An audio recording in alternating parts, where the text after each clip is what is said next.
Welcome to STV. నా పేరు శ్రావ్య. Bulletin updates చూద్దాం.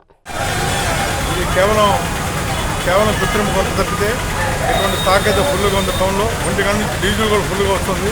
ప్రజల అపోహ నమ్మకం, సోషల్ మీడియా నమ్మకం స్టాక్ అయితే ఫుల్గా ఉంది. కృత్రిమ కొరత మాత్రమే కావాలని ఏంటంటే డైలీ 10 లీటర్లు కొట్టించుకున్న వాళ్ళు ఒక్కసారికి అందరూ 50 లీటర్లు కొట్టించుకోవడం వచ్చేసింది. ఇప్పుడు ఎదురు కొట్టించుకున్నారు కనుక మధ్యాహ్నం నుంచి ఖాళీ ఉండదు, స్టాక్ అంతా అవైలబుల్ ఉండదు. ప్రజలు అర్థం చేస్తూ కోఆపరేట్ చేయాల్సిన కోరుతున్నాయి. మాట్లాడు అన్న. మనకు వచ్చేసి ఆయిల్ అయితే కొరత లేదు, పెట్రోల్ డీజిల్ ఫుల్ స్టాక్ ఉంది.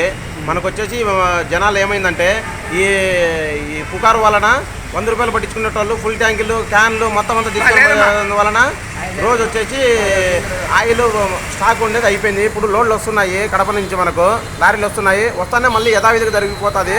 మనం వచ్చేసి యథావిధిగా రోజు ఎలా పట్టించుకుంటారో అలానే పట్టించుకుని పోయండి. అందువలన మనకు వచ్చేసి ప్రాబ్లం అయితే ఏం లేదు. ఈ జనాలు ఈ పుకారు వలన మొత్తం అంతా అన్ని బంకులలో స్టోరేజ్ చేసుకుంటారు. స్టోరేజ్ చేసుకోవడం వలన ఇందులో ప్రమాదం శాతం చాలా జరుగుతుంది. ప్రజలు అప్రమత్తంగా ఉండాలనేసి మా పెట్రోల్ బంక్ కోరుతున్నాము. ఓకేనా? ముఖ్యంగా ఈ రోజున కలెక్టర్ గారు నిన్న ఒక స్టేట్మెంట్ ఇచ్చారు. హిమాంశు శుక్లా గారు, పెట్రోల్కి కొరత లేదు, డీజిల్కి కొరత లేదు.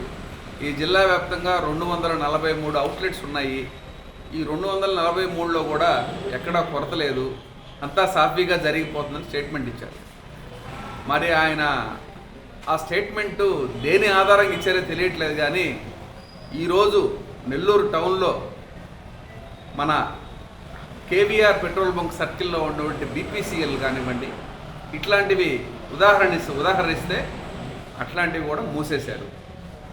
మరి ఇది నిజంగా పెట్రోల్ లేక మూసేశారా, లేక పెట్రోల్ని బ్లాక్ చేసి బ్లాక్ మార్కెట్లో అమ్ముకోవడానికి చేశారా?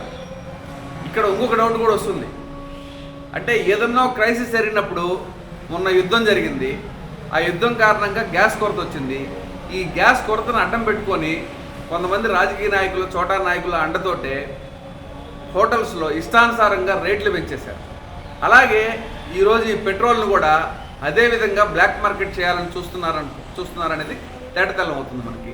కాబట్టి కలెక్టర్ గారు దీని మీద ఆయన ఇచ్చిన మాట నిలబెట్టుకోవాలని మేము ఈ జిల్లాలో, అంటే పెట్రోలు డీజిలు ఇటువంటి ఇంధనం లేకపోతే పూర్తిగా వ్యవస్థ మొత్తం దెబ్బతినిపోయే పరిస్థితి ఉంది. ఒక పిల్లలు స్కూల్కి ఆటోకి వెళ్ళాలన్నా, ఒక మనిషి ఉద్యోగానికి వెళ్ళాలన్నా, ఒక మనిషి హాస్పిటల్కి వెళ్ళాలన్నా ఈరోజు పెట్రోల్ డీజిల్ లేకపోతే ఎవరు ఎక్కడికి అమ్మేస్తారని చేరే పరిస్థితులు లేవు. లేదంటే మళ్ళీ మనం ఆటోకి వచ్చి చెక్క రిక్షాలు సైకిల్ మీద తిరిగే పరిస్థితి మళ్ళీ మనం చూడబోతున్నాము. అక్కడ మోడీ గారేమో డిజిటల్ ఇండియా అంటారు, కానీ ఇక్కడ పరిస్థితి చూస్తే ఆ పరిస్థితుల్లో లేదు. కార్పొరేట్సే ఈ పెట్రోల్ డీజిల్ని బ్లాక్ చేసి బ్లాక్ మార్కెట్లో అమ్మడానికి ప్రయత్నం చేస్తూ ఉన్నారు. దీనిని మేము పూర్తిగా ఖండిస్తూ ఉన్నాం. ఎండలు అధికంగా ఉన్నాయి. దానికి తోడు పెట్రోల్ డీజిల్ కొరతల వల్ల ప్రజలు చాలా ఇబ్బందులు పాల్గొంటున్నారు. నిత్యం మాకు పెట్రోల్ లేదే బయట తిరగలేకుండా ఉన్న పరిస్థితులు. ఎవరైనా బయట వెళ్ళాలంటే ఈ బండి మీద పెట్రోల్ కంపల్సరీ అవుతుంది. అట్లాంటి పెట్రోల్కి ఇబ్బందికరంగా ఉండే కలిగే ప్రజలు చాలా అసౌకర్యానికి గురవుతున్నారు, చాలా ఇబ్బందులు పడుతున్నారు. దయచేసి గవర్నమెంట్ సహకరించి ఈ కొరతను తీర్చివేయాల్సిందిగా కోరుకుంటున్నాం. నమస్కారం. ఎస్పీఎస్ఆర్ నెల్లూరు జిల్లాలో 271 పెట్రోల్ అవుట్లెట్స్ ఉన్నాయి. ప్రస్తుతానికి కొన్ని చోట్ల ఇబ్బందిగానే ఉంది. 40 చోట కొంత స్టాక్ తక్కువ ఉంది అనేది సమాచారం వస్తున్నాయి. కానీ ప్రజలతో నా విజ్ఞప్తి ఏంటంటే మీరు ఈ ప్యానిక్ బయింగ్కి పాల్గొనకూడదు. ఎందుకంటే మన దగ్గర సఫిషియెంట్గా స్టాక్ అవైలబుల్గా ఉన్నాయి. ఈరోజు చూస్తే ఈ ఐఓసిఎల్, ఎస్పీసీఎల్ అండ్ బీపీసీఎల్ ఈ ముగ్గురుతో మాట్లాడడం జరిగింది. 148 లోడ్స్ మన జిల్లాకి రావాల్సింది. ఈ డీజిల్ కడప జిల్లా, చిత్తూరు జిల్లా, తర్వాత కృష్ణపట్నం పోర్ట్ దగ్గర నుంచి వస్తుంది. ఈ 3 సెంటర్స్ నుంచి రెగ్యులర్గా టచ్లోనే ఉన్నాము. ఆ 3 సెంటర్స్ నుంచి ప్రస్తుతానికి 148 మా జిల్లాకి శాంక్షన్ అయింది. ఈ 148లో ఇప్పుడు 47 అక్కడి నుంచి మొదలైంది. ఈ 47ని కూడా నేను ఎస్పీ గారితో నేరుగా మాట్లాడి తొందరగా ఎలా ఈ సెంటర్స్కి చేరుతుంది దీని మీద కూడా ప్లాన్ చేయడం జరిగింది. ఈరోజు ఇప్పుడు ప్రస్తుతం time 2 o'clock, by 4 o'clock maximum అయితే 5 o'clock అన్ని చోట్ల డీజిల్ సఫిషియెంట్ క్వాంటిటీలో అవైలబుల్గా ఉంటుంది. సో ప్రజలతో నా రిక్వెస్ట్ ఏంటంటే ఈ ప్యానిక్ బయింగ్కి మీరు అనవసరం అండి. జిల్లాలో ఎక్కడ కూడా కొరత లేదు.